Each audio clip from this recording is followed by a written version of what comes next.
Ils ont grossi au fil de la nuit et de précipitations extraordinairement élevées. Dans ce village de Utiel, par exemple, l'équivalent d'une année de pluie est tombé en seulement 8 heures. Ce pont n'a pas résisté. Regardez le pont!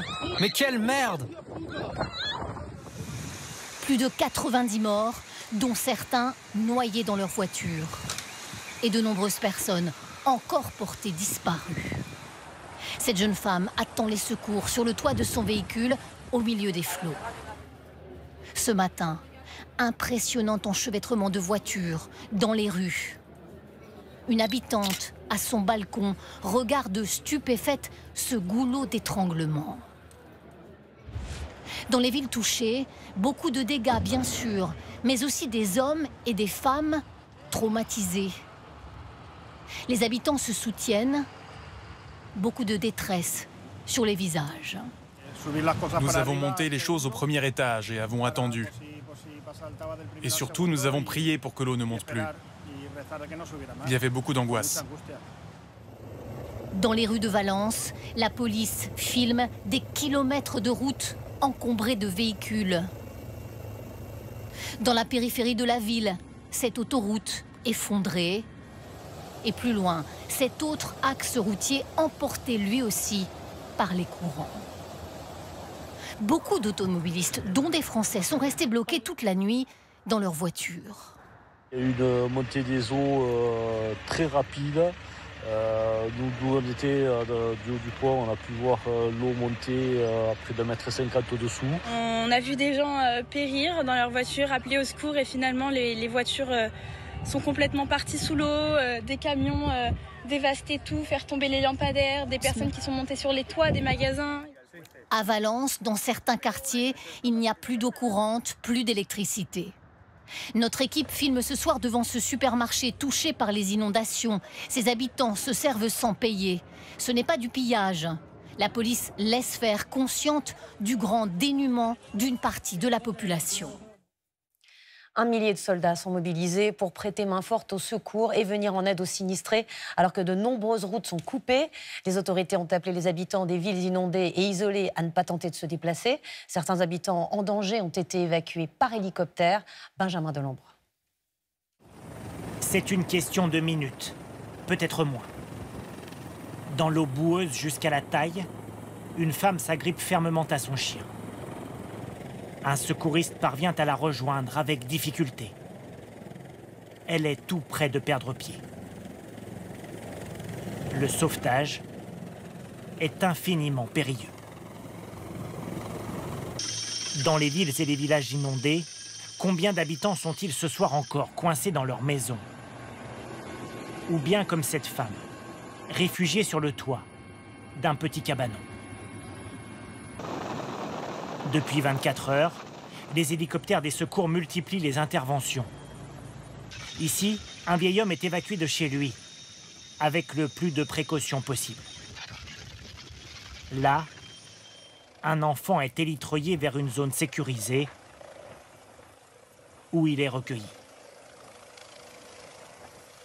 D'impressionnantes scènes de sauvetage qui ont marqué les sinistrés espagnols.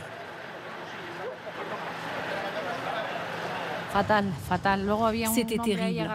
Il y avait un gars accroché à une clôture qui tombait et appelait les gens à l'aide. Personne ne pouvait rien faire jusqu'à ce que les hélicoptères arrivent et le secours. La nuit dernière, les secours ont fait face à des situations inédites. Des dizaines de personnes sont montées sur les toits, les appelant à l'aide. Ceux-là allument un feu pour les alerter.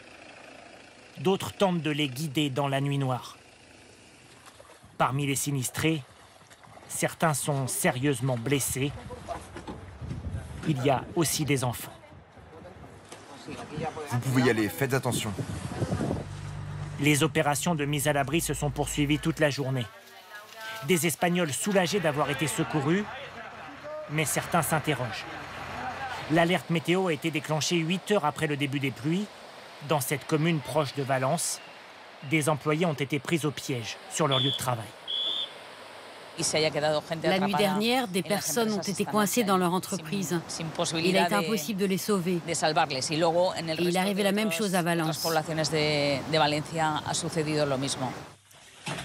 Aidés d'un millier de militaires, les pompiers inspectent à présent chaque habitation. Mais ils sondent aussi certaines cavités à la recherche de cadavres. Ce soir, selon les autorités espagnoles, il y a des dizaines de disparus. La ville de Létour, dans la province d'Albacete, est sans doute l'une des communes les plus touchées. 6 personnes sont portées disparues. Le torrent qui a envahi ces rues était d'une incroyable puissance. Il a tout emporté sur son passage. L'eau a inondé les immeubles quand elle n'a pas détruit les bâtiments. Récit de Carole Guyon. Un torrent d'eau boueuse déchaînée traverse la petite ville de Létour, dans la province de l'Albacete.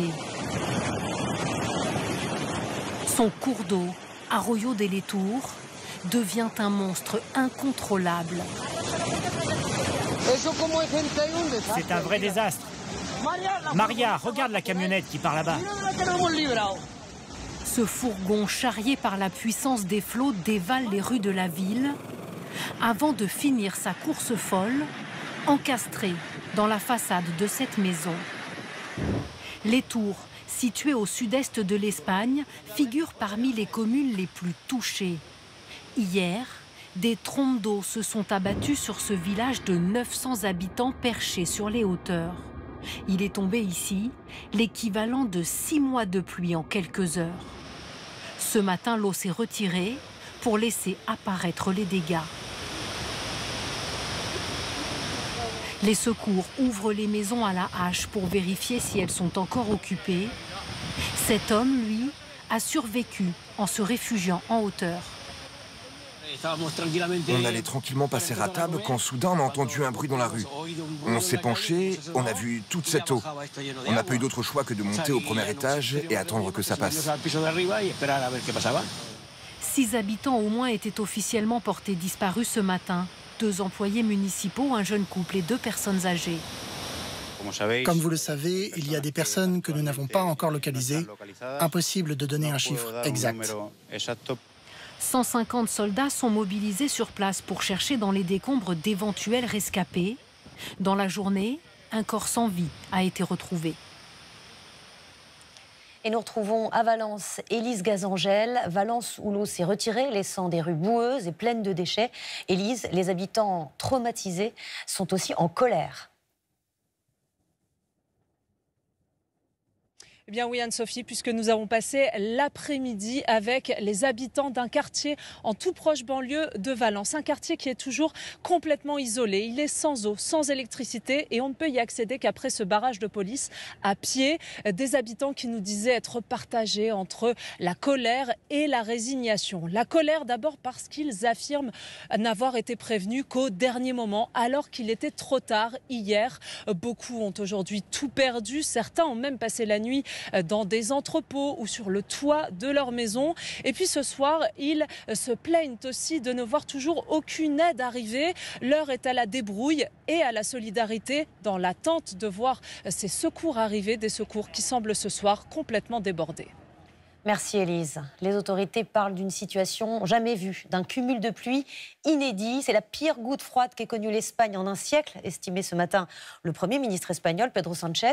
Cette goutte froide a provoqué un orage gigantesque, quasi immobile, focalisé sur une région. On vous explique ce phénomène météorologique. Anne Sylvain, Françoise Vallet et Xavier Roman. Une ville littéralement noyée, avec des rues et des quartiers qui disparaissent sous la boue. Des images cataclysmiques fournies par la police espagnole. Que s'est-il passé hier dans cette plaine de Valence, coincée entre la Méditerranée et cette série de montagnes? L'atmosphère s'est d'abord gonflée de vapeur d'eau, en provenance d'une mer encore chaude. Dans le même temps, des vents froids venus du nord viennent bloquer cette masse d'eau sur le relief. Des vents qui tournent sur eux-mêmes jusqu'à former une colonne de pluie diluvienne dévastatrice. C'est ce que l'on appelle un orage stationnaire ou en V. Ce sont des orages en V, donc, qui ont la particularité de se reproduire en permanence sur la même zone. C'est quand même assez rare, et en l'occurrence, celui-ci a été vraiment historique, puisque les cumuls de pluie dépassent l'entendement aux alentours d'1 an de pluie en seulement quelques heures. Problème, les pluies de cet orage stationnaire ruissellent et viennent s'ajouter à d'autres pluies tombées sur une plaine urbanisée, traversée de multiples rivières. Résultat, les cours d'eau sont montés d'un coup comme une bassine qui finit par déborder. Ce type de catastrophe avait déjà eu lieu dans la région, notamment en 1982.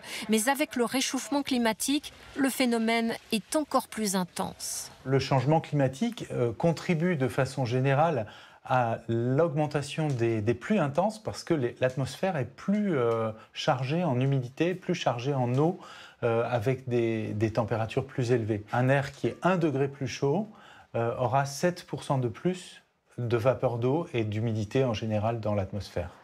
Tous les pays du bassin méditerranéen sont concernés. L'Hexagone n'y a pas échappé. Souvenez-vous, en 1992, les inondations de Vaison-la-Romaine avaient fait 37 morts. Et ce n'est hélas pas tout à fait fini ce soir. Désormais, c'est le sud de l'Andalousie qui est en alerte rouge. La Catalogne est aussi menacée. On retrouve Valentin Châtelier à Barcelone. Valentin, c'est le pire bilan jamais enregistré, près de 100 morts. Le pays est en état de choc.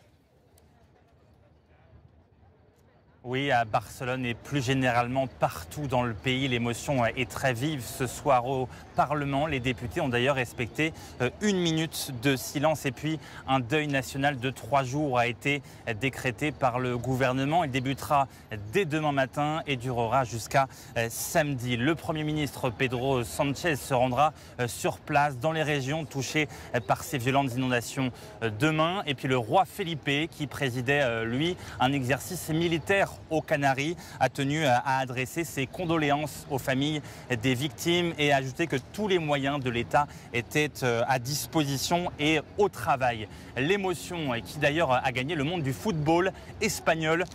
Les joueurs du Real de Madrid qui ont respecté 1 minute de silence tout à l'heure pendant leur entraînement. Merci Valentin. Voilà ce que l'on pouvait dire sur ces intempéries dramatiques en Espagne. Venons-en à l'actualité en France. Les députés continuent d'examiner le budget de la Sécu avec le souci de faire des économies. On a beaucoup entendu que la hausse des dépenses des collectivités locales avait creusé le déficit budgétaire. Eh bien, ce sont leurs dépenses de police municipale qui ont le plus augmenté, plus 33% en 6 ans. Beaucoup ont renforcé leurs effectifs, comme promis aux élections. Reportage d'Alexandre Porte, Christophe Quinck avec notre bureau de Nice. Dans ce centre flambant neuf, les policiers municipaux de Saint-Raphaël dans le Var